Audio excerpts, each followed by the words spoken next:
Yo, what's up, everybody? We live again for Just a Fan Podcast.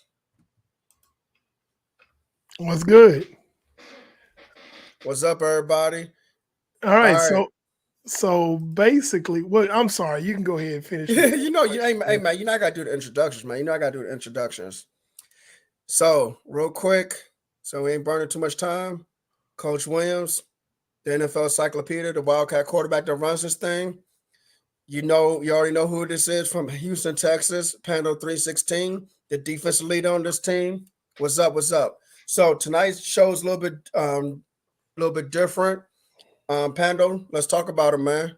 All right, so tonight we have viewers' choice. Viewers' choice. Basically, you guys get to dictate the show. So as soon as we have some people sign on, uh, anything you put in the comment box dealing with the NFL within reason, uh, that'll be the topics for our show. That's what we'll be talking about. We're gonna cover.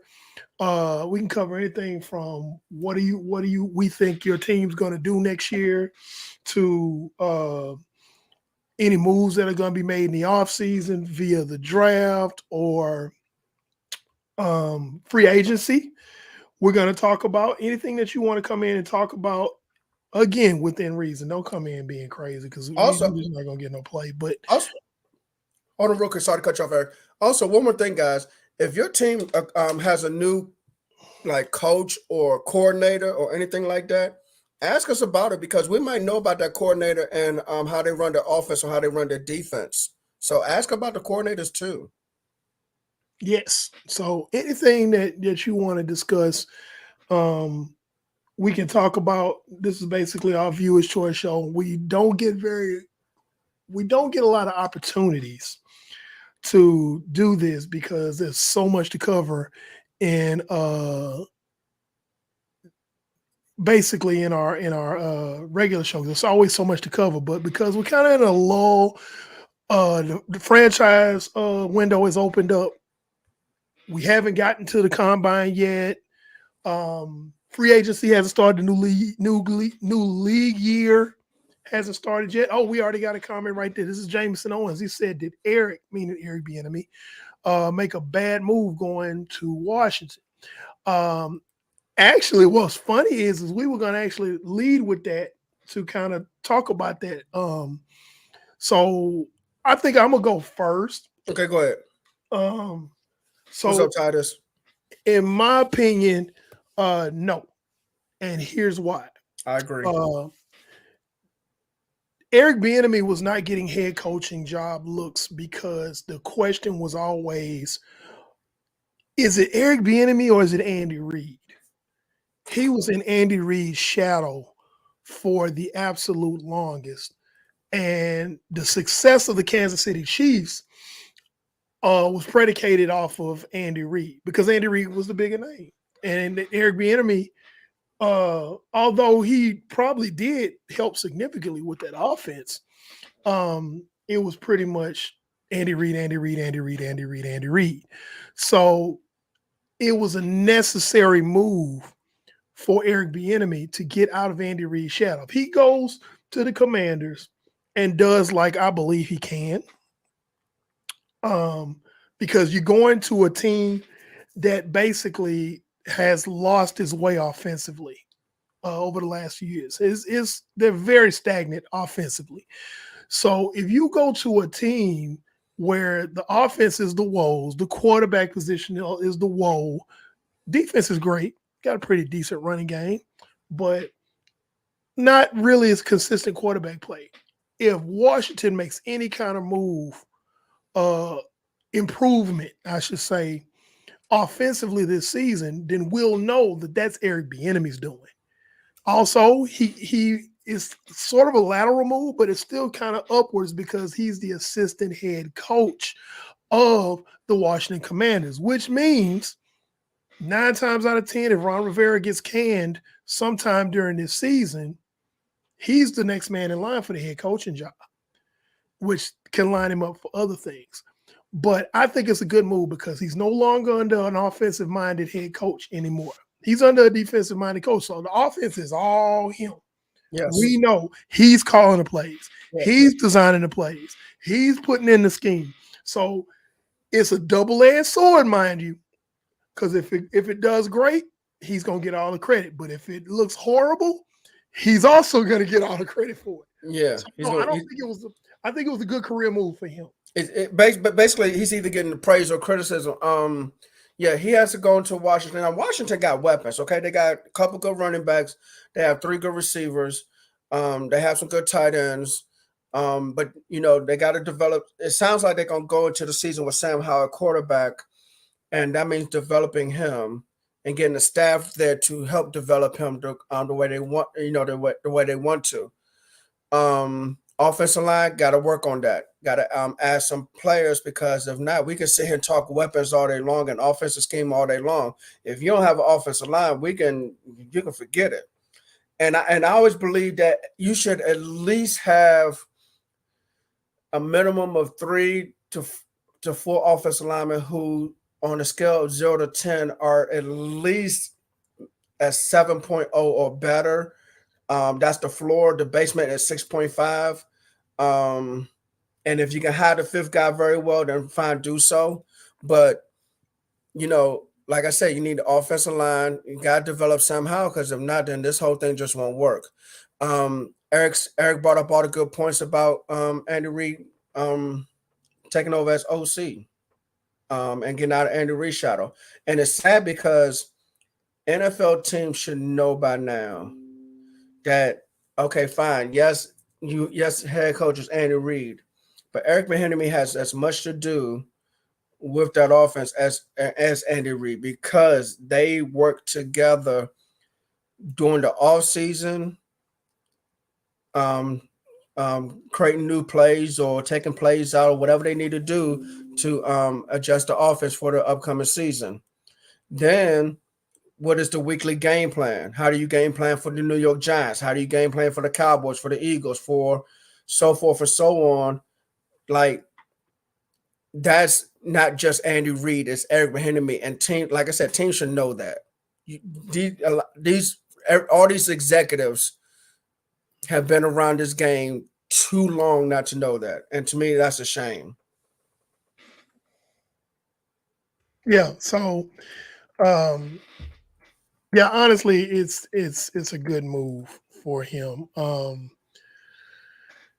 I think he was just kind of stuck. He was kind of in a holding pattern in Kansas City. Yeah, he's getting rings. He's on that staff, but he's not getting any of the credit because even if he was designing plays and things were going smooth and he had a lot to do with it, most people are never going to give him that type of credit. Excuse me, my chair was falling down.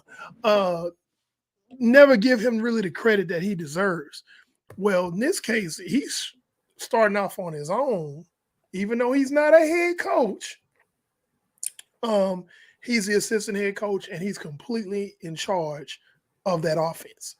So, again, like Brandon said, he's going to get all of the credit and the praise if it does well, and if it bombs out, he's going to get all the ridicule. Mm-hmm. But sometimes you can't move up unless you take risks, and I think it was a good move for him than just staying at home with Andy Reid, and not really people were talking about, well, he's not getting he's not getting the head coaching job look.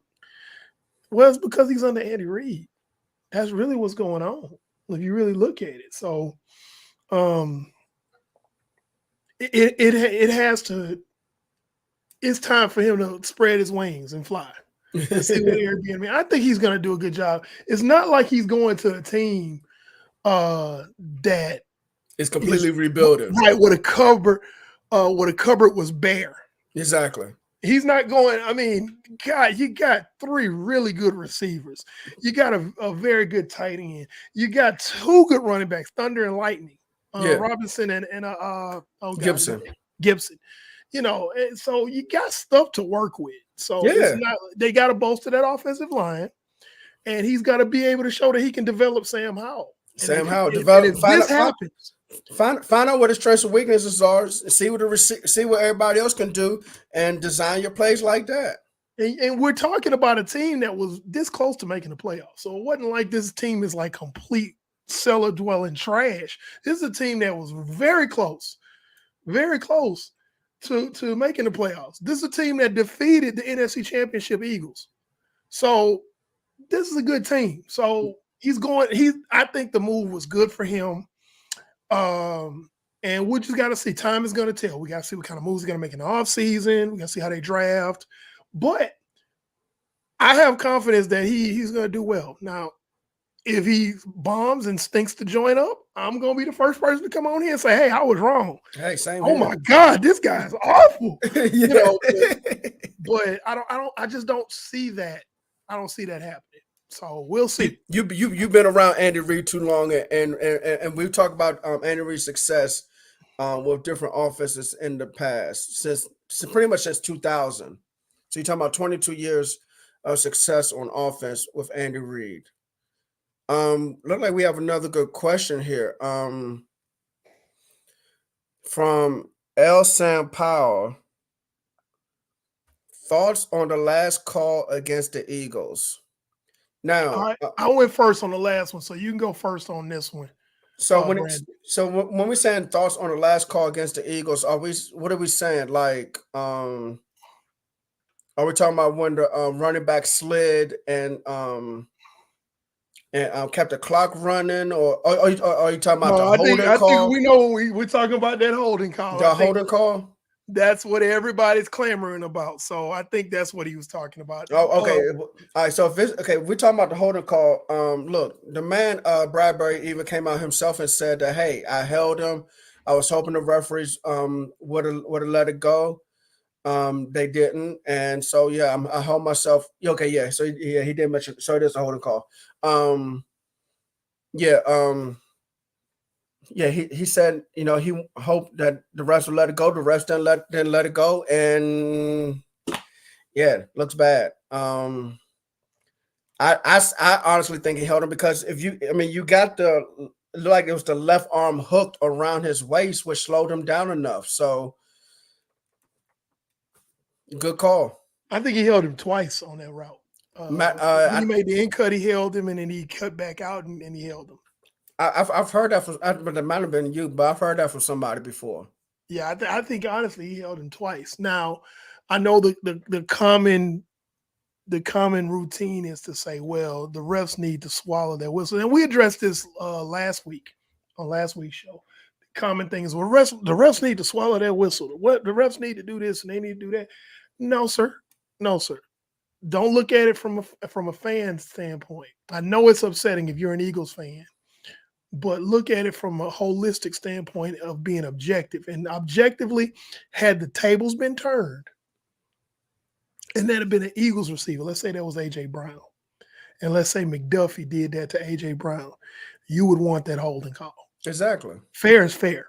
Yes. So, you got to look at it from that standpoint. And the fact that, it was late in the game should not matter. If it was the first series of the game or if it was the last 3 minutes of the game is irrelevant. I want the officials to call a fair game. Anybody who's a real fan of this league should want the officials to call a fair game. If you're going to call that on them, go ahead. I mean, if you're going to call that on us, go ahead and call it on them. Okay. So I think there's a lot of Eagles fans that are upset, and I get it, but it was a fair call in my opinion. And what to condense all the nonsense, Ray Bradbury came out himself and said, "Hey, I held him. I thought they was gonna let it. I thought they was gonna let it go, but I held him. It wasn't like, no, man, it was a terrible call, man. The refs did this and da da da. And I realized players can't really say that, but you know how they politically correctly say that they're disputing the call. Well, you know, we don't always get calls like we want. You can say that without getting fined, but he didn't even say that. He admitted to his guilt. So that's like if you go to court for a traffic ticket and you like, yeah, I was doing 95 in the school zone on my cell phone. That's the end of the case. You're gonna pay that ticket. You know, it's like that's the end of it. So thank you for your comment. I hope you subscribe. I hadn't seen you on before. What is that? Please come there. EL Sam Power. But thank you. That was a good comment. It was a good topic for discussion. So thank you. Please come back some more. Thank you. Yeah. All right. So let's see. What are your thoughts on TH as the quarterback in Washington? You want this or you want me to start off? Who is TH? I'm assuming Tyler Heinicke. Taylor Heinicke. Mm-hmm. Well, I'll take this one since we going back and forth. So that's cool. First. We did. Okay. So Taylor Heinicke. First of all, let's address the elephant in the room. Taylor Heinicke's a free agent. Okay. And secondly, Ron Rivera has come out and said that Sam Howell is going to be that quarterback moving forward. Okay, and I know there's some discussion about Washington possibly being in the running for Lamar Jackson, but we're going to table that for a second. We may come back to it. So Taylor Heinicke is a free agent. Sam Howell's under contract. The head coach has already said that he's going to move forward with Sam Howell. Now, what do I think personally about Taylor Heinicke? Regardless of whether he's in Washington or anywhere else, I think he's a serviceable backup. In the right scheme, he could probably start and win some games. Yes. He has a lot of moxie. He's got a lot of poise. He's got a little bit of athleticism. His arm strength is not, anything to write home about, but he can make plays. And in the right scheme, and I can tell you right now, the most quarterback-friendly scheme right now in the NFL, and it's starting to spread like wildfire, is that Kyle Shanahan scheme. It is quarterback-friendly. All you need is a decent quarterback to win a lot of games. You do not have to have an all-star quarterback with a rocket arm. All you got to do is have a quarterback that's not stupid and can at least make some decent throws with decent accuracy. And you can win a lot of games in that scheme. There are a lot of teams that are running that scheme right now. And dude, I could, if I had the time, I could probably name off almost every team that's running this, not so much the exact same scheme, but something very similar. Because you're looking at San Francisco, you're looking at the Rams, you're looking at Cleveland, you're looking at Cincinnati, you're looking at the New York Jets, you're looking at Atlanta, Tennessee. Like that's 7 teams, right? 7 teams off the top of my head that runs a similar variation of that offense. And that's without me, doing some, deep digging. But yeah. I'm going to be honest with you. And this is going back talking about that scheme. Can we go off the rails a little bit? But it's about that scheme. If I'm an offensive coach, whether I'm just a receivers coach or whether running back coach or tight end coach, offensive line coach, if I'm a coach, I want to get on staff in San Francisco because look at how many coaches have gone on to either get coordinator jobs or head coaching jobs. That have gone on this oh my goodness, it's crazy, man. They are the 49ers coaching staff gets pretty much rated every offseason. Like San Francisco has not started a season with the same staff that they had the season before in about, 7 years now? Something like that. So if you looking to move your career along, Hey man, I'll be quality control in San Francisco this year, and then maybe Man, what? move up to receiver coach, and then next thing you know, I'm the passing game coordinator. Oh, wait a minute, somebody just called me about a head coaching job. Next thing you know, Man, you gone. right. So, No, you're right. You're right. yeah. You are absolutely right. But anyway, getting back on the Tyler Heineke thing. No, you're absolutely right. It's always about who knows what to do with the quarterback position, man. Who's out there that's gonna sit there and take the time and say, look, for Tyler Heineke, because he's not gonna be starting in Washington. Does Tyler Heineke remain in Washington, let's say, as a backup? If so, fine. But if he goes somewhere and he's trying to be a starter, if someone believes in him, they need to look at the film because there's plenty of film on him. See what he does well, see what his strengths and weaknesses are, tailor the offense more to his strengths, and then build on that. Build an offense around him to make him successful. Because, like you said, Eric, he has a lot of moxie. He's complete opposite of Carson Wentz, even, not just arm talent, but just this up here. He's Carson Wentz is this down here. He's shoulders down. Tyler Heineke is shoulders up. Yeah. Okay. Yeah. And you can win with a quarterback like that. It's just that unfortunately you don't have the arm talent. But like I said, if you build an offense around him, get him some playmakers, solid enough defense, yeah, man, you can make some noise. You can make some noise. So I can throw a question with that. So what should Taylor Heineke do? You think he should resign and be the backup for Sam Howell? Because now Eric Bieniemy is in Washington. That offensive scheme is going to flourish. Do I stay there and try to maybe blow up a little bit, or do I try to move on and find me a starting job somewhere else? You got to see what the market looks like for you. The scouting combine is coming up, and that's where general managers and stuff start, and general managers, coaches, and agents start talking to each other. So if Tyler Heineke's agent is at the combine, which I'm sure he will be, he or she will be, because there are some female agents, then basically the agent need to come back and say, hey, this is what the market is for you. This is how much they say that they will sign you for if you want to be a starter. I'm sure a lot of teams would love to have him as a backup, but if you want to come in as a starter, this is how much we'll bring you in for. If he agrees to that and he's a starter, right scheme, they can do it. But it's going to be tough because the quarterback market it's going to be so fluid. Because actually the next guy we're going to talk about Aaron Rodgers in a minute, but Aaron Rodgers might be available for trade. We're going to get to that in a minute. Lamar Jackson, Derek Carr. Daniel Jones is a free agent. Geno Smith is a free agent. So it's a lot of quarterback movement. So he may or may not get a starting job. He may have to start for backup, but we'll see what happens. We will see what happens. We have another good question here. All right, what you got? By Jameson Owens. Said, what do y'all think Green Bay should do with Aaron Rodgers? Okay. So I got you got that one. You can start with that one. All right, this is a little crazy because this man said last week, I'm gonna go in a 4-day darkness and come back and let you know my decision. Okay, that was last week. Now, I'm not the sharpest knife in the drawer. Most not the dullest knife in the drawer. I can count 4. I can count 4 days. I don't care what 4 days you give me. I'm gonna count my 4 days in a row, in order. Okay.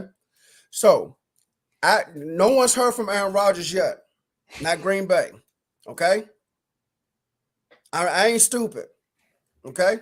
So if we sit here saying Aaron Rodgers, you're gonna be gone for 4 days and you're gonna come back and let Green Bay know, then you need to say something.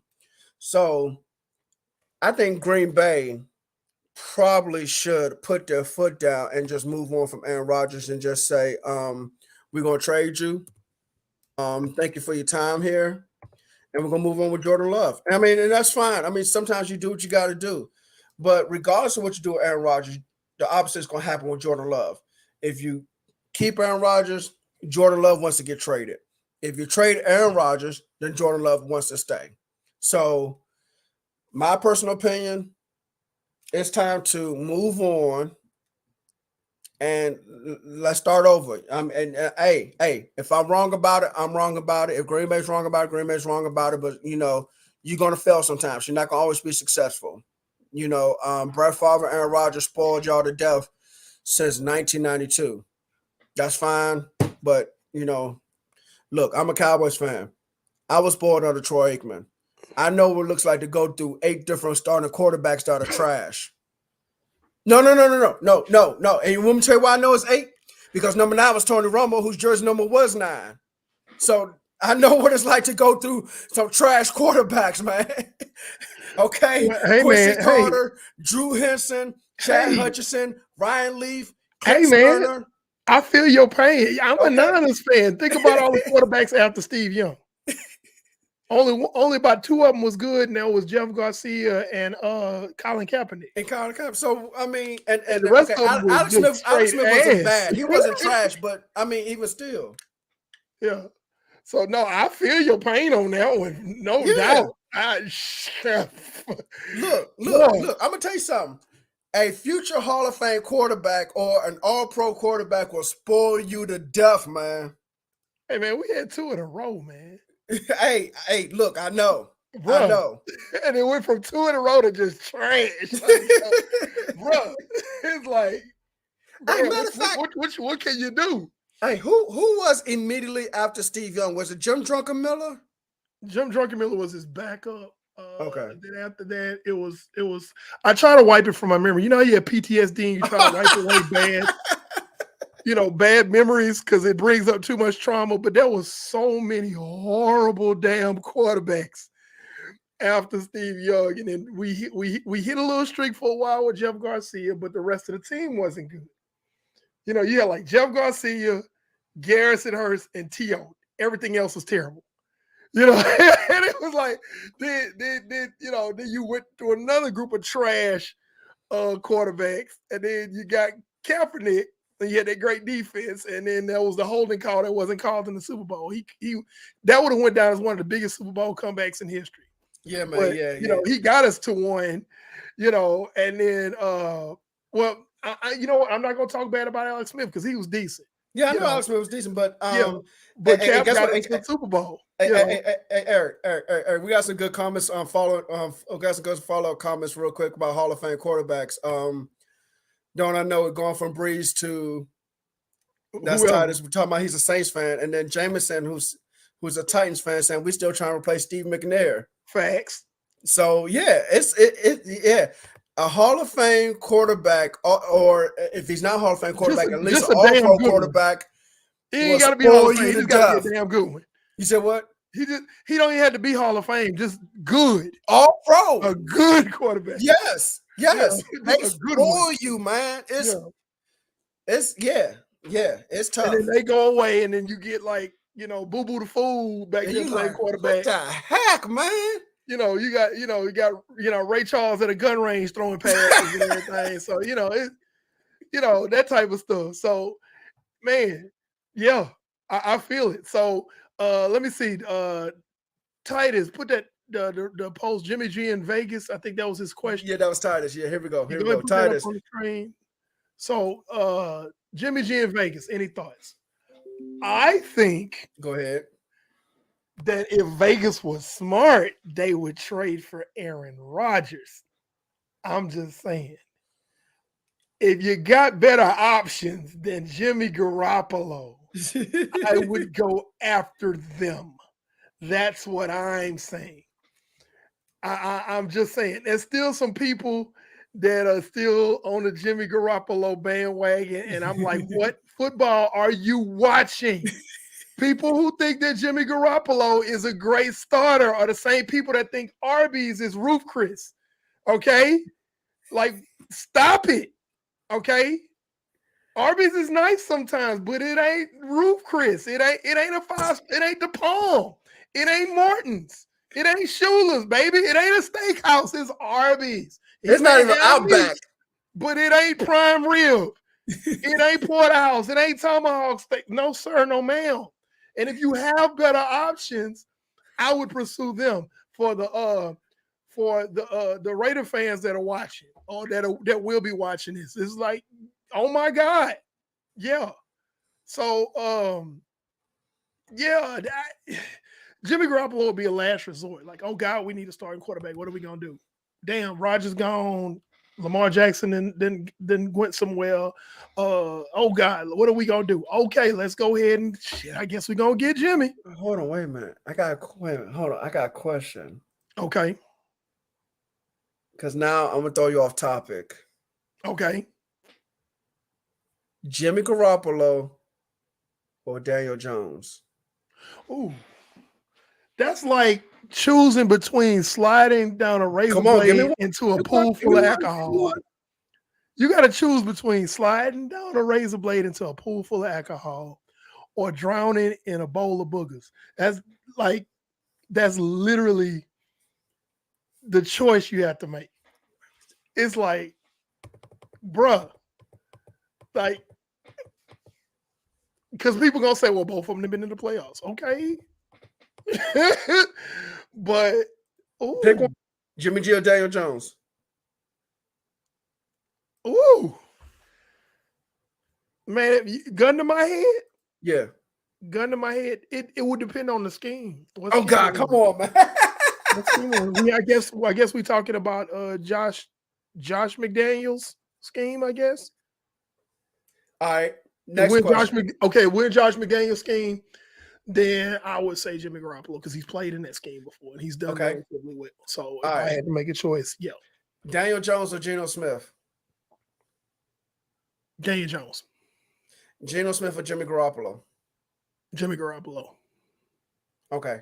All right. All right. Like All you right. literally asking me to cipher through all the recyclable Okay. So plastic, paper, corrugated cardboard.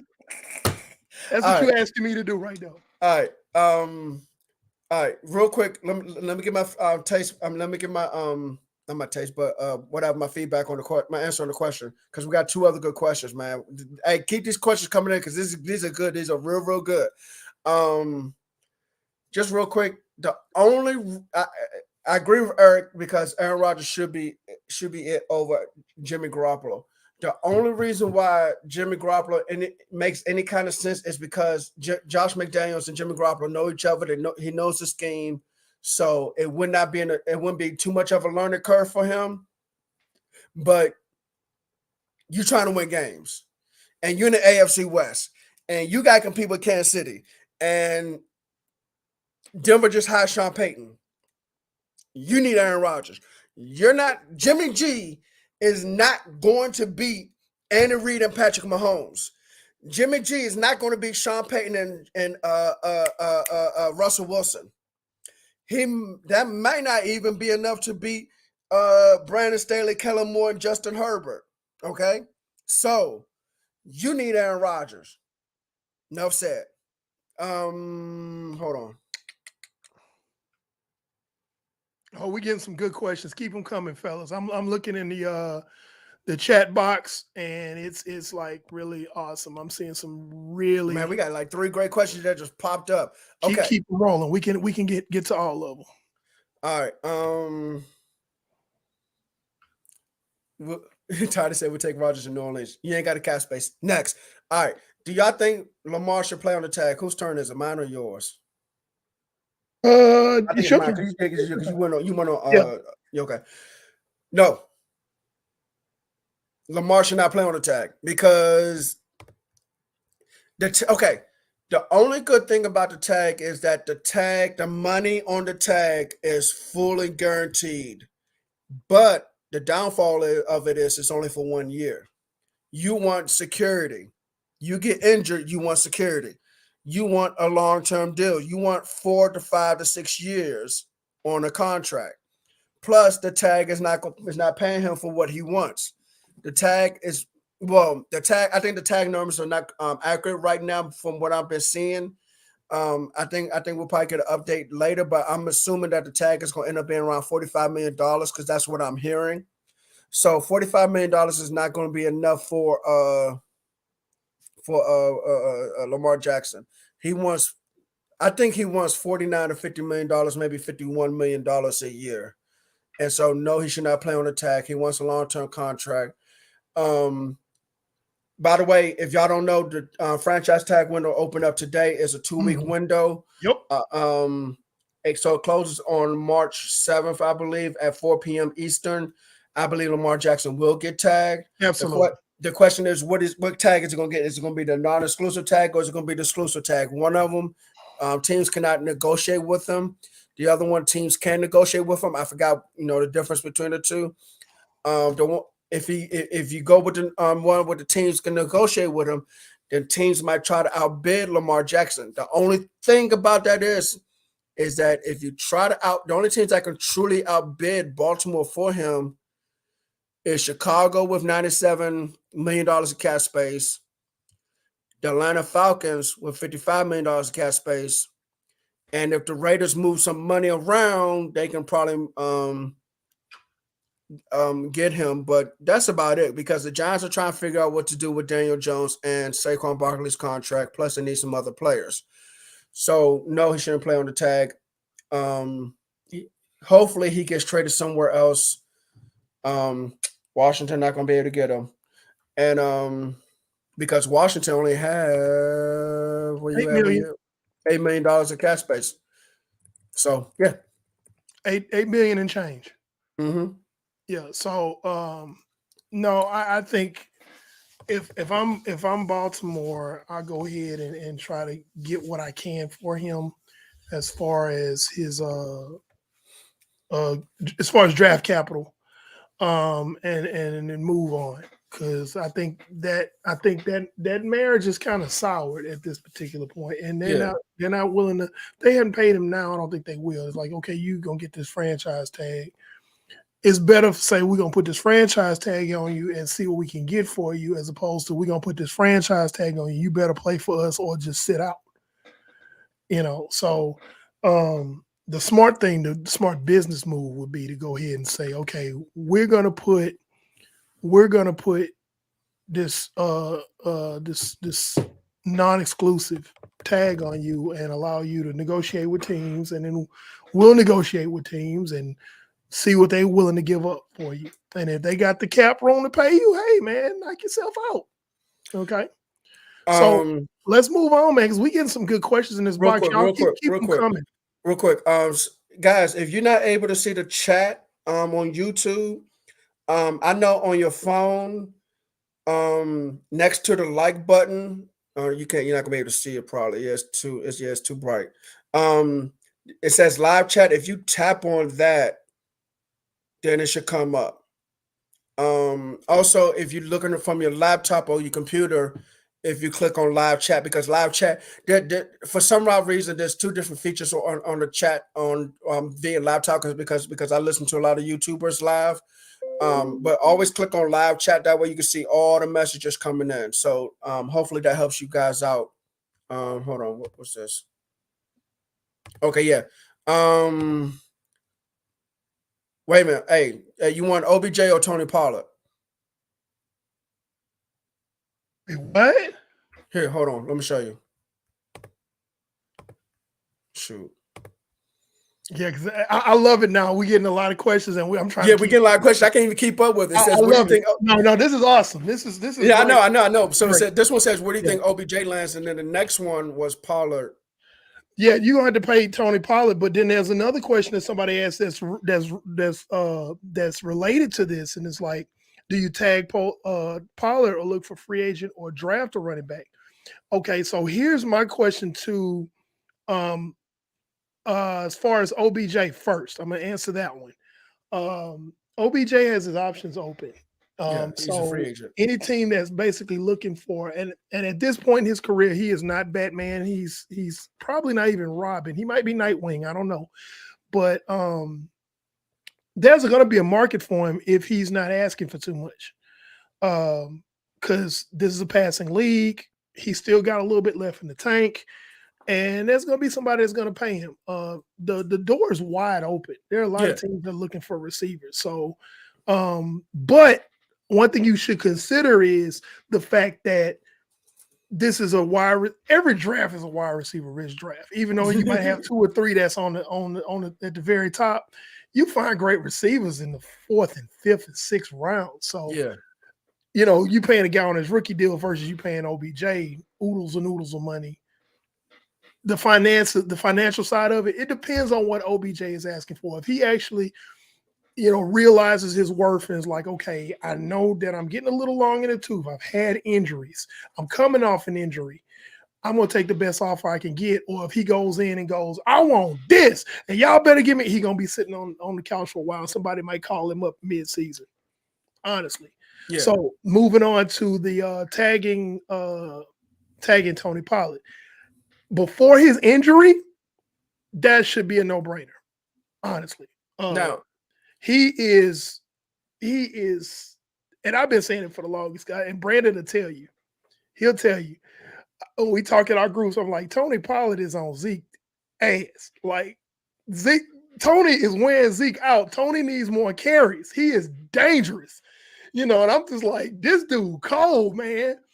And, you know, and I think there's another question that was asking about what should Zeke do, you know, go move shopping carts at Walmart. That's what Zeke should do. But anyway, Tony Pollard coming off that injury, I don't know if the franchise tag is a fiscally responsible thing for the Dallas Cowboys to do.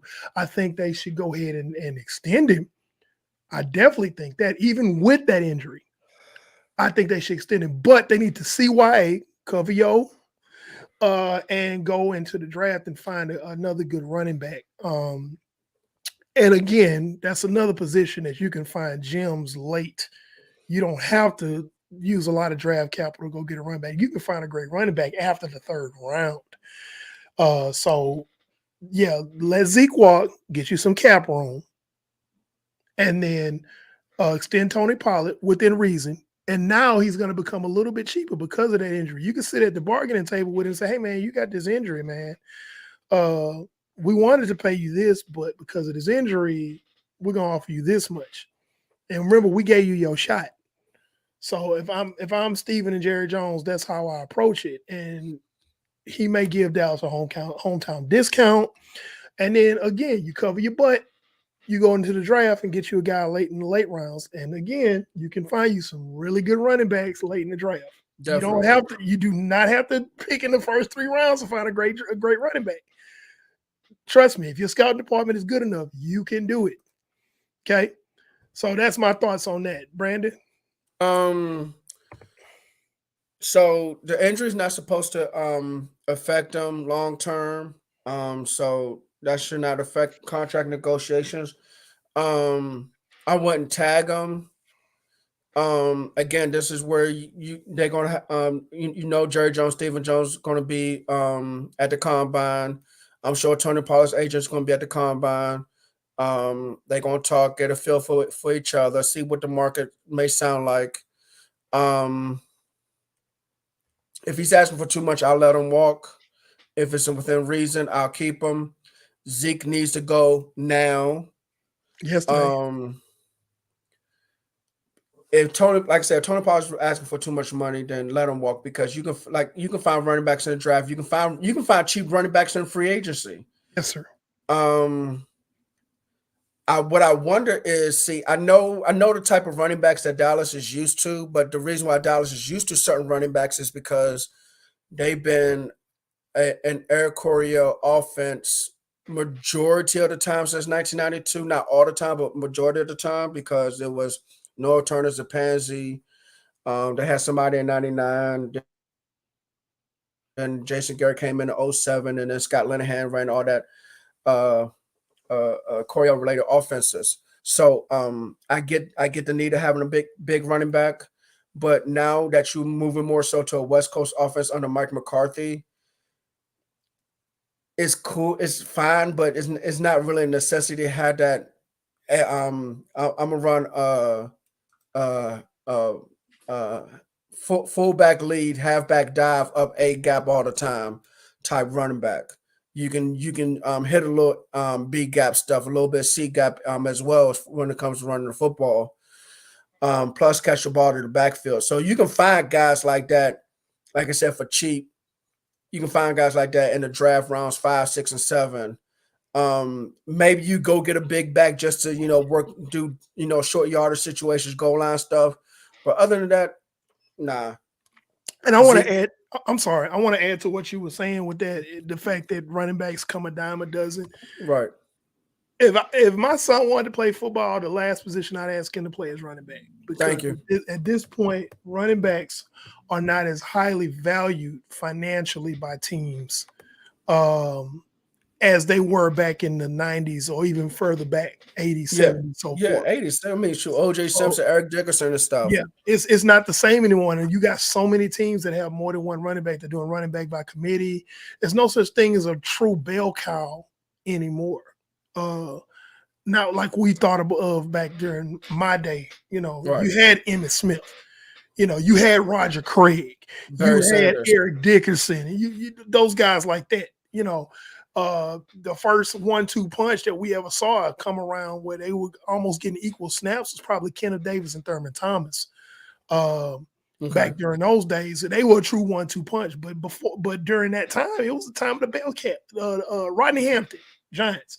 It was Yeah. bell cow backs. Yeah. You know, Barry Sanders. You know, Barry Sanders. but Curtis now Martin. in this day and age that we're dealing with, you might see 2, maybe even 3 backs get carries in a game. And guess what? We're not going to pay you all that, because you know why? Some of you are undrafted. Some of you are 6th rounders. Some of you are 7th rounders. Mm-hmm. We're going to go ahead and we're going to pay you guys, you know, here's your little, and then all y'all going to make up the running game, you know. So, and of course, somebody's going to get more carries than the other one. The hot hand's going to get more carries, but you're going to see more of that second back and that third back. So, Tony Pollard's going to have to say, okay, look, I have to realize I'm a running back and I'm an injured running back. And he's going to have to realize, hey, man, I'm going to take what I can get. Yeah. And Dallas got to be fair with him, because I still think he's a talent. Because Oh, yeah, if of course.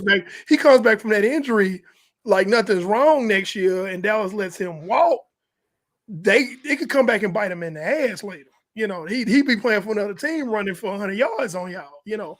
So you got to think about that. Both sides have to really think, you know, think pragmatically on that. Yes. Okay, let's go on to the next question. That was good. That was a good one. All right. So this one says, which big free agent wide receiver is Dallas going to get as the number 2 behind CD and ahead of Gallup?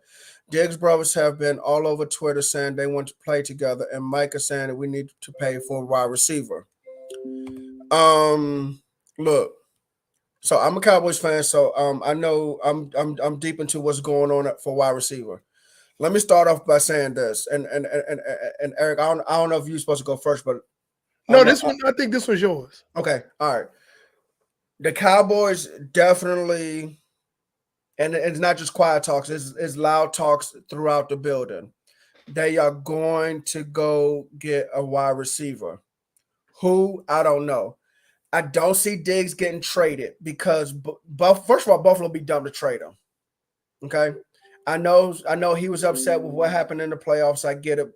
Buffalo's just going to go talk to him right now and just calm him down.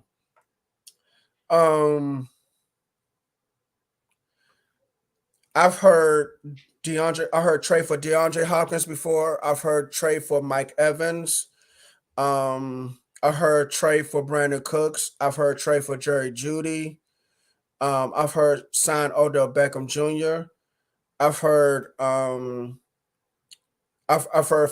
Cowboy fans saying go after DJ Chark. I've heard see what happens with Jarvis Landry if he gets cut or anything and try to sign him. So I've heard a lot of wide receiver names. I just don't know who they're going to go get.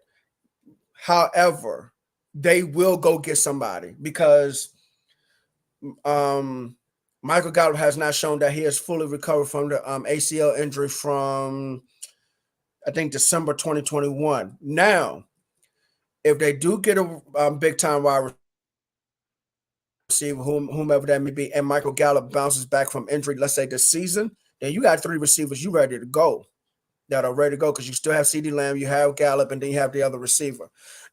I just don't know who they're going to bring in. I think that's a time will tell. That's a time will tell question. Type of question. March 13th, I believe, is legal tampering period, and of course, March 15th is when contracts finally official.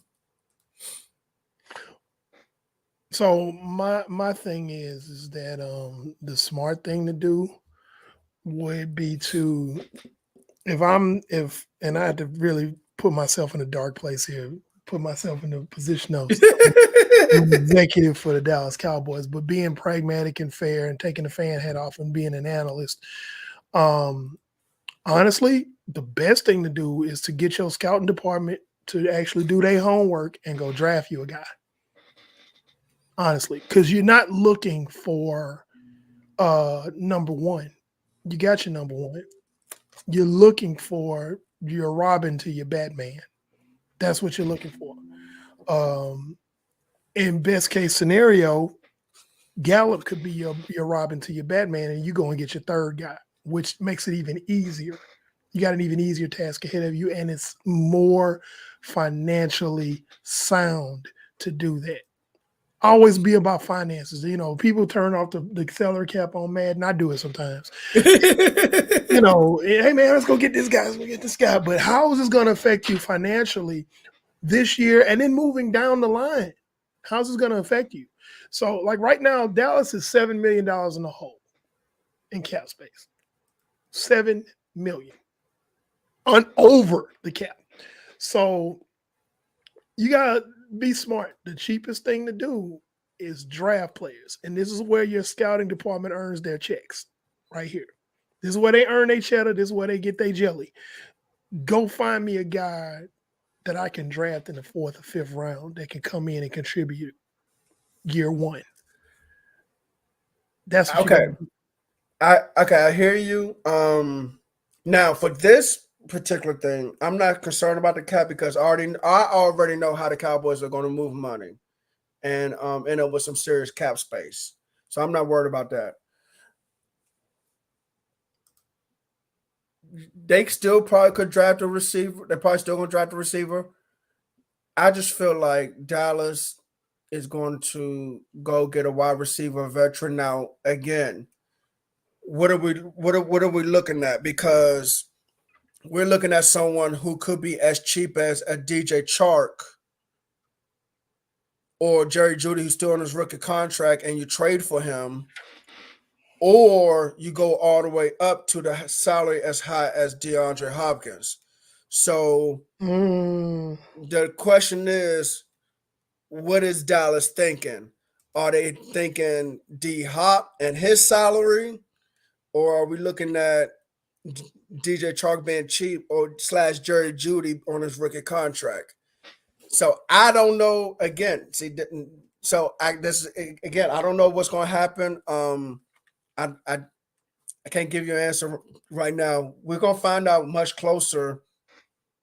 Actually, in about 3 weeks, 2 to 3 weeks. So, but no, thank you, Prolific Ramble, for that question. Excuse me. But yeah, that's going to be a wait and see what happens type of question. It's a very good question, though. It really is. It really is. A very good question. All right, let's move on to our next one because we still got a bunch more down here. Let's see. Do we want to do this one or no? Hold on, I'm sorry. Can Dallas' new coordinator protect Dak from turnovers? Only person that can protect Dallas from Dak from turnovers is Dak. I don't care who you bring in. You can resurrect Bill Walsh from the damn dead. I don't care. Dak is going to have to minimize his turnovers. That's on him. Period. End of story.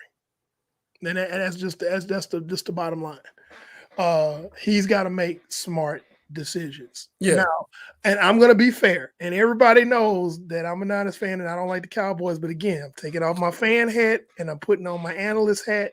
Some of his interceptions were not necessarily his fault, but a lot of them were. A lot of them were. Okay. And it was just straight up mental brain fart, stupid stuff that Dak did. Okay. I mean, oh my God. Some of them were so egregiously bad that it didn't even make any sense. Some of them were great plays by defensive backs, but a lot of them were, oh my God, the pick 6 to Kyle Fuller against Washington. Oh Lord, that was bad. That was real bad. The interception to Fred Warner in the divisional round. really bad. Your number one receiver is bracketed by the slot corner and the Mike linebacker, and you're gonna try to squeeze that in there. Yeah, but to answer the question, Dak has got to stop doing it. No coordinator is gonna make him stop doing it. Other than, hey man, don't throw there. But in the heat of battle, the coordinator can say, hey man, don't throw there. But once we line it up and we running and we going at it, Dak's got to be smart with the football. Yep. He just got it. Period. That's the job of every quarterback, to be smart with the football. That's it. Protect the ball. It ain't there. Get rid of it. Okay. If it ain't there down the field, check down. Whatever. But you have to protect the best quarterbacks right now, the guys that can protect the ball. Yeah. Bottom line. And I'm gonna say this. I'm gonna go out on a limb and say this, and it's true. Dallas could have went a whole lot further if Dak would have been better protecting the ball. Yeah. They could have gone a whole lot further. Just protect the football. Yeah. So that's ultimately that's on Dak. I don't care. You can find Bill Walsh. You can find Eric Coryell. You can raise them from the dead and have them be the coordinator in Dallas. And it's not going to stop Dak from throwing interceptions. Dak has to stop Dak from throwing interceptions. You played 12 games and threw 17 interceptions. Jesus. That's bad. Yeah. That's bad. I think this was just a bad season for Dak Prescott and interceptions. I don't see that really going happening in the future. Now, I'm not saying Dak is not going to throw not one interception, because he will throw some interceptions this upcoming season. So he's not perfect. I think the interceptions will be reduced. Now, by how much, I don't know. That's another wait and see type of question. I do, from what I understand, Brian Schottenheimer does love to scheme up opportunities to reduce a lot of turnovers. So hopefully that will help. And hopefully Dallas can go a little bit further than they have the last couple of years by doing so. But we'll see what happens.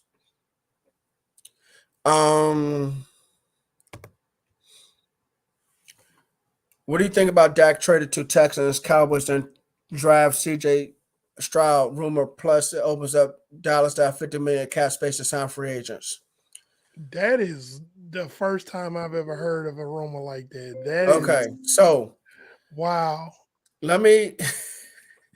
Wow. Go ahead, Brandon. I don't even know where to start with that one. Go ahead, Brandon. Let me shoot this down. Okay, so this what happened. Mike Fisher reported that Dallas are intrigued with CJ Stroud. Okay. Dallas is a type of franchise that does their homework on all players eligible for draft, no matter who it is. I'm sure they're doing the homework on all quarterbacks, all running backs, all wide receivers. And people are thinking about now. I don't think people are thinking about the future. This is where I'm going with it. I'm not saying CJ Stroud is going to be a bust, but let's just hypothetically talk about it. Let's say CJ Stroud is drafted by the Colts. He does not work out. He becomes a free agent after 4 years. Maybe Dallas sit here and say, hey, look, we can bring in CJ Stroud, develop him myself, and flip him for a draft pick later on down the road. To me, that makes sense. If you already done your homework and you know what type of quarterback he is, if he's a free agent down the road, then you can bring him in. I'm not saying that's going to happen. I'm just saying hypothetically, let's see if that happens. No, Dak is not getting traded to the Houston Texans. Dak, as a matter of fact, Dallas is talking about giving him a contract extension because they need to lower his salary cap hit so that way they can add some more space. So that's not going to happen. That rumor is going to be is shot dead. He's not going to Houston. They're not drafting CJ Stroud because CJ Stroud is the lowest I heard he's supposed to go is like pick 7. So Dallas is not jumping from 26 to 7 or from 26 to 4. Give up a whole lot of draft picks like Washington did to get like New Orleans did to get Ricky Williams. And yeah. So that rumor is dead. Okay, well, You're the resident cowboy expert. When Steve is not, when Steve is here, y'all split the difference. But uh honestly, that's the first time I've heard anything that really, really wild. Uh so yeah, wow. That was a good question, but I'm like, that is like left field almost. All right, let's Yeah, man. we're running short on time, so Yeah. let's keep hitting these questions because there's some good ones. Let's see. Okay, hold on, keep going. Going to West Coast, New Orleans, Ooh, who picks up Javon Hargrave, 30-year-old defensive tackle, 3 tech from the Philadelphia Eagles? Now, and let me just say this real quick. I'm not answering the question, but I'm just saying this. I like to I like what has happened to Hargrave because when he was in Pittsburgh, he was a 2 gap and I think defensive end. In Pittsburgh, he got to Philadelphia, became a 1 gap and 3 tech. And he was getting a lot of sack production. So it's interesting to see who picks up Javon Hargrave. Eric, who do you think? Who do you think should have interest in? Let's kind of rephrase the question. Who should have interest in Javon Hargrave? Teams that are deficient up the middle, and on the defensive line. He's only 30 years old. Even though 30 is, I honestly, I'd be looking at I'll be looking at maybe a 3, maybe 4-year deal with the option to void that last year. Yeah, But definitely. I'm going to be perfectly honest with you, my team, because he's not going to be that expensive. You don't think so? At his age, no. As opposed to some of the other guys. I don't know. Javon Kinlaw, who was a defensive tackle that we drafted a few years back, he has not been able to stay on the field. He was a miss by our scouting department because of his propensity to have injured knees. Stay with fluid in his knees, and he's just not. He got in his knees. Yeah, he got pushed around. Oh God, yeah. He got pushed around in the NFC Championship so much. And it's like we drafted him to be an anchor for the defensive line where I'm going to sit in the middle and you're not going to move me around. And he got moved around like furniture. So I think they're going to move on from him. I think the smart thing to do will be to move on from him. And someone like a Javon Hargrave with a reasonable contract would be a good addition to the 49ers who are hurting on the inside. The edge is not a problem, but we need somebody to pair with Eric Armstead to make that defensive line a little bit more ferocious like it was a few years ago. It was good this year, but it wasn't on the level it was, say, in 2019. They missed DJ Jones. When DJ Jones left and went to Denver in free agency, the stoutness of that line fell off a little bit. And I know you're probably saying, well, y'all had the number 1 defense. Y'all were number 1 against the run. Yeah, that was mostly the play of the linebackers that was doing that. Guys like Tono Hufanga playing in the box that was going in and plugging holes, but you want to ultimately be able to dictate on defense with your front 4 and let the other guys fly around. And DeMeco Ryans, to his credit, made it work, but we were deficient on the inside interior defensive line, not counting Eric Armstead. So I could think of that's one team I could definitely think of that would use the services of Javon Hargrave. And he may want to go and try to make another shot at a ring, and that's a good team to go to that has a need and probably can pay him because the Niners are going to move some money around to get some free agents, mainly to sign a lot of our guys, but to definitely bring in some help at defensive tackle. That's one of the issues that we have in the offseason: defensive tackle, corner, and free safety. So that's Kinlaw needs to retire. Huh? Kinlaw needs to retire. Yeah, he's only 24, 25. I understand that, but if you got constant fluid in your knees, then it's only going to get worse for you. You need to retire. Yeah. Let's move on. Ken Law. I mean, I Ken Hargrave. I mean, I'm sure teams could use. Let's see who runs more so 4-3. Mm, Shoot, that's an on the spot question. Come on, we gotta keep it rolling. I forget. Yeah, but we'll stick with the 49ers right now. Will the Giants keep Saquon Barkley? Okay, so the Giants have 46 million in cap space. Daniel Jones has lost his crack smoking mind because he wants $45 million. And like, bro, you are not a $45 million quarterback, dude. There are several players in the league that make less money than you that are better than you, sir. So Daniel Jones lost his mind.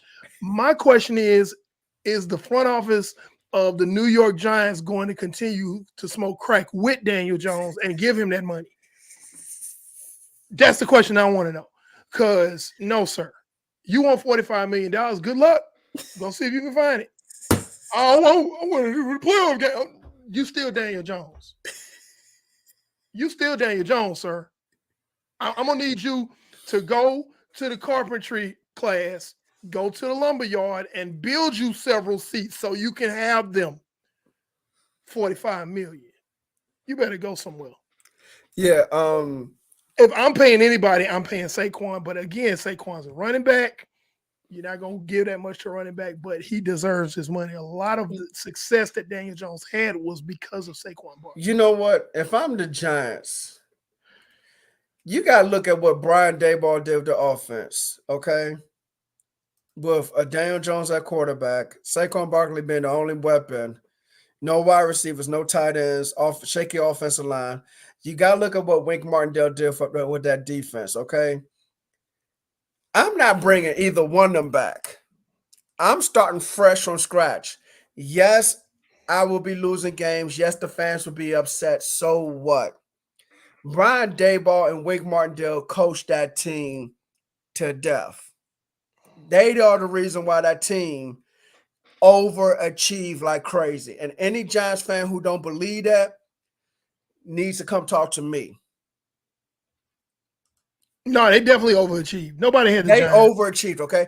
Yeah, so nobody had the Giants. I would start this team over on offense and on defense, and let's keep it moving. I'm not saying get rid of every single player because Dexter Lawrence is worth it.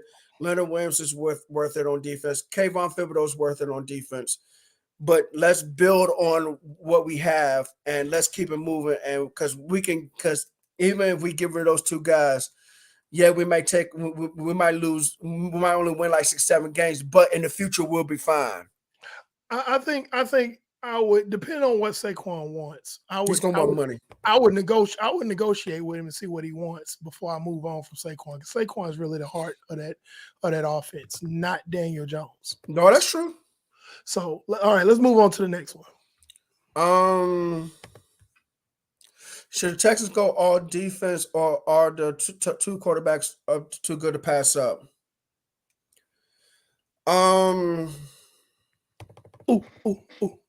Go for it. I live in Houston. No, you shouldn't go all defense. You know why? You know why? You know who you hired as your head coach? Who did they hire as head coach, Brandon? Jeff Saturday. Shit. No, okay, DeMeco Ryans. DeMeco Ryans. Okay, DeMeco Ryans. You remember that episode of Charlie Brown Thanksgiving? Remember that when they had they made Thanksgiving dinner out of popcorn and pretzels and everything else like they had Thanksgiving dinner? That's what DeMeco Ryans can do with your defense. Your defense was not that bad. You had good personnel this year. Lovie Smith got the most out of them this year. DeMeco Ryans will do more. Yes. You have $39 million in cap space. A lot of free agents. To my dismay, a lot of free agents that are in San Francisco right now that want a payday are going to follow DeMeco Ryans to Houston.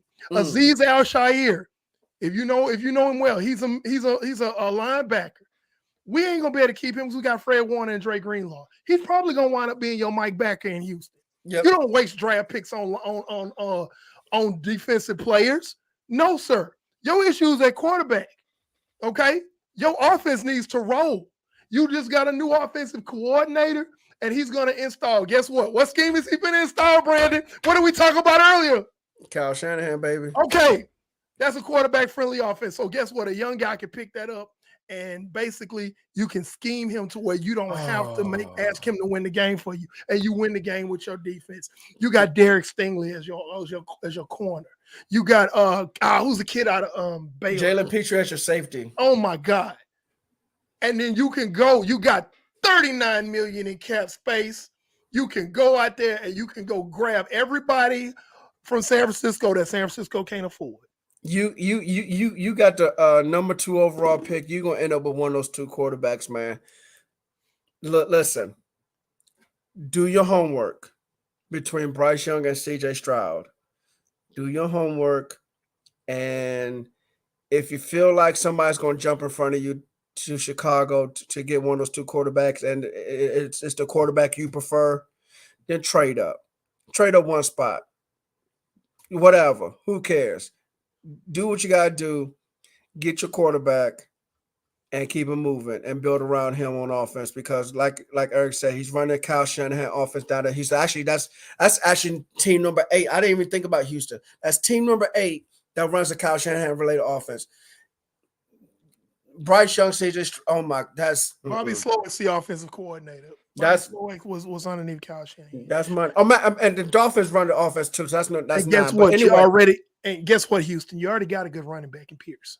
Ooh. So that takes pressure off of your quarterback. You already got George Brevin at tight end. As long as Pierce can run the outside zone, boom. Go get you a quarterback. Yes. Go get you a quarterback, Houston. Yes. The defense is going to be fine under DeMeco Ryans. Yes. Okay. You don't have to go crazy shopping for defense that early in the draft. You can shop for your defense. You can draft your offense. There it is. Next question. Ooh, this one is more of an Eric question too. Okay. Do you think they're going to start Brock or Trey Lance? That's a no-brainer. Brock Purdy is going to have surgery this week. He is not going to be ready to start training camp. So that's the end of that question right there. Trey Lance is going to be the starter until Brock Purdy is ready. Hopefully Trey Lance will go ahead and stake his claim and claim his kingdom, because he is supposed to be the king of the quarterback room in San Francisco. Injury sidelined him. Well, injury sidelined his backup. Now he's back. It's Trey Lance's job to lose. Brock Purdy, there's not going to be a competition in camp, because Brock Purdy is going to be just getting ready to throw at training camp, provided that the surgery goes well. He has surgery this week. Okay. There it is. Next question. All right. We got 2 more questions, and we're going to go another 5 minutes. Next question. Okay, since I gave you the last 2, let me take these 2. Are the Ravens going to keep Lamar Jackson? They're going to franchise tag Lamar Jackson. The only question is, what kind of franchise tag are they going to hit him with? Right now, I'm leaning more so to no, because I just think Lamar Jackson's going to want to get out of there, and that's going to be it. Where's it going? I keep hearing Atlanta. Atlanta has the cap space to do it, so it might be Atlanta. Matter of fact, where does Atlanta pick? So 1, 2, 3, 4, 5, 6, 7, 8. So they pick 8th overall. I mean, the first round pick for them this year is worth it, and first round pick next year will be worth it, and whatever else they need to give up. So I think Lamar's on his way out the door. Is Houston a good fit for Orlando Brown Jr.? Hey, look. Again, Kyle Shanahan offense. You're going to get a lot of outside zone. So as long as Orlando Brown can move, yes, you can't just sit down and anchor. No. You're gonna need to be able to sit down and anchor in pass protection. Yes, but in that outside zone scheme, you got to be able to get out of dodge if you're playing tackle. Yes, that's why that scheme prefers smaller offensive linemen, guys that are in the low 300s and the high 290s up in there. So that's the perfect size. You got to be able to scoot. Now, Trent Williams is an anomaly. Trent Williams is freaking massive, but he can move like a Ferrari. Yeah. So, he's otherworldly, but he moves like a Ferrari for his size. For his size, yes. Yeah, we're not talking about Deshaun Jackson or anything. Right. So you got to be able to move in that scheme. Yes. That outside zone scheme at tackle, you got well, it really all 5 positions because there've been situations where the center has pulled all the way out wide. I mean, I've seen some stuff that in that scheme is like, what the Mike McDaniel in Miami, he did some stuff this year. It was like, whoa, did the center just pull way out there? So you got to be able to move. All right. So let's go. Next question. Sam Darnold and the Falcons. Wait a minute, where's Sam? Oh,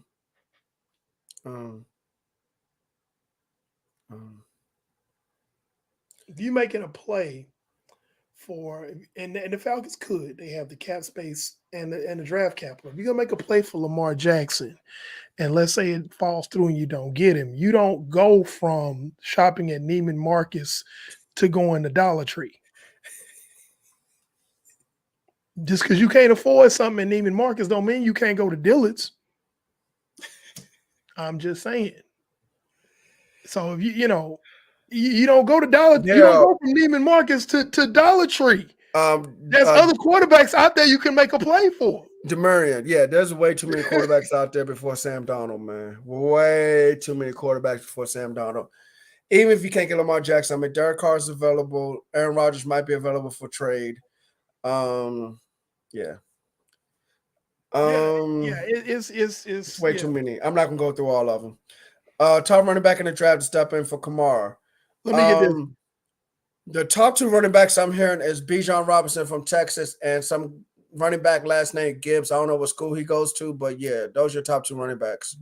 But what I'm finna say, Brandon, you can find a running back in rounds 4 or later. Holler. You better preach. You do not have to go find a top running back. That is the biggest myth in this era of the NFL. You do not have to go and find a running back in the first 3 rounds. You can. It is not 1980 anymore. Down. It is not 1980. It is not 1970. It's not 1990. You do not need a running back in the first round. You go get a running back. Time a dozen, baby, and we got round 25 if you want to. You do not need to go and look at the best running backs. Will they play well? Probably. But guess what? You're going to wind up overpaying them. You're going to find you a guy in the 6th, 7th round that winds up playing well. Your scouting department has to earn their check. I keep saying that all the time. You can go find you a guy 5th, 6th, 7th round. Get your undrafted. Develop somebody. Undrafted sometimes. You find a guy and you develop him. And guess what's going to happen? 9 times out of 10, you're going to get a guy late in the draft for undrafted, and he plays well for you. When it's contract time, he probably going to stay loyal to you because you gave him his shot when nobody else would. So now you ain't got to spend as much money when his contract is up. Or if his contract is up and I want this money. Bye. Next. See ya. We found you undrafted. We can find somebody else like you. What did they say in the movie? Straight Outta Compton. Bye, Felicia. Bye, Felicia. I'm talking about the real Felicia, not the one in the Friday movie. I'm talking about the real Felicia. Yeah. Bye, Felicia. Yeah. Mm-hmm. And moving on with that, we're going to talk about as we get closer to the draft after the combine. We're going to be looking at film, and we're going to be discussing these positions. We're going to be talking about our draft sleepers, guys who might come from smaller schools, maybe didn't get as much exposure, maybe they're backups on good teams, but they got playing time. We're going to be talking about guys that, hey man, this guy has a 5th round grade, but he jumps off the screen. Yep. This guy was on a team that didn't do this well, but he played well. So we're going to be talking about our draft sleepers and our potential busts. We're going to be talking about the draft as we get through the combine and go through pro days and so on and so forth, because that's what's going to make up the majority of our offseason. Of course, we're going to cover the free agency frenzy. Make sure you like and subscribe. I saw a couple of new people in here. Make sure you subscribe. Thank you so much for your questions. This show was freaking awesome. We can make this show happen even better because of you guys. We're just fans. You're just fans. We're just a fan podcast. So we enjoyed all the questions. They were very good questions. Thank you so much. But moving on, we're going to be discussing all the things off season. We talk about football year round.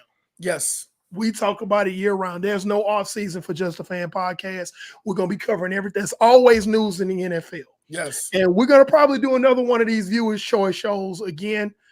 We hit another lull in the action, and you guys can come on in. It may be after the draft. It may be before the draft. No, before the draft. We're gonna be talking about draft picks, but it may be after the draft. It may be after free agency. We can talk about it. You guys come on in. Enjoyed y'all questions. It was awesome. We really enjoyed it. It made the show pop. We've been on for an hour and 20 minutes with nothing but fan comments, and we love it. Thank you. All right, so listen, we had some new people both on the I think on the definitely on the YouTube side and possibly even on the Facebook side. So if you're new, currently we are live on YouTube, Twitter, and Facebook. Okay, please hit the thumbs up button. I see 3 likes on the Facebook side. Thank you so very much. We appreciate that. If you're on the YouTube side, hit that same thumbs up like button. Okay. I know on the YouTube side you can definitely subscribe to the channel. So please subscribe to the channel. And the notification bell comes up, hit that notification bell, hit it and put it on all so that way you always know when we go live. We're live every Tuesday night, 9 p.m. Eastern, 8 p.m. Central. You can follow us on Instagram, Facebook, and Twitter. You can also listen to us on Google, Apple, and Spotify podcasts. As a matter of fact, let me also do something else for y'all too. On our Instagram page, where it's at, so our Instagram page is here. Matter of fact, let me type it in the chat box for y'all. Because if you go to this page, we have a link tree. Get out of this. All right. JUSTA and that should pop up soon. Okay. So you see that right there? If you type down on Instagram, that should bring up our page. You can go to the link tree. That should pull up any of the stuff you need to access this channel to. Okay. Let's see. Anything else? Yeah. What we'd also like for you to do is tell a friend. Yeah, tell a friend. Most Yeah, time, and football share fans- the information. You can share it on YouTube. You can share it off of YouTube. You can share it off of Facebook. You can retweet it on Twitter. I don't know any football fans who just are recluses. So I know football fans have other friends who are football fans and family members. and family members. So tell your people about the podcast. Get them to subscribe. Get them to log on to a show. We are fans of our particular teams, but as you can tell, we keep it extremely objective. You know, we know how to take off our fan hat and put on the analyst hat and really look at things. So no team is taboo. We all 32. If you're a fan of any of the 32 teams, you're welcome to come in here. I would love to get some Lions fans, some Browns fans in here. Some We did. Hey, so, diversity. We love it. So tell a friend about us. Show them our page. Get them to subscribe, and please feel free to comment. You guys tonight commented, and it was great. It was fantastic. Yeah. So all right. So that is Pando 316, the defensive guy on our staff. It's 4 of us. Trish and Steve unfortunately couldn't make it, and then I am Coach Williams, the Wildcat quarterback that runs this thing, the NFL Encyclopedia. Peace, y'all. Good night. Thanks, y'all. Thank you 100% again.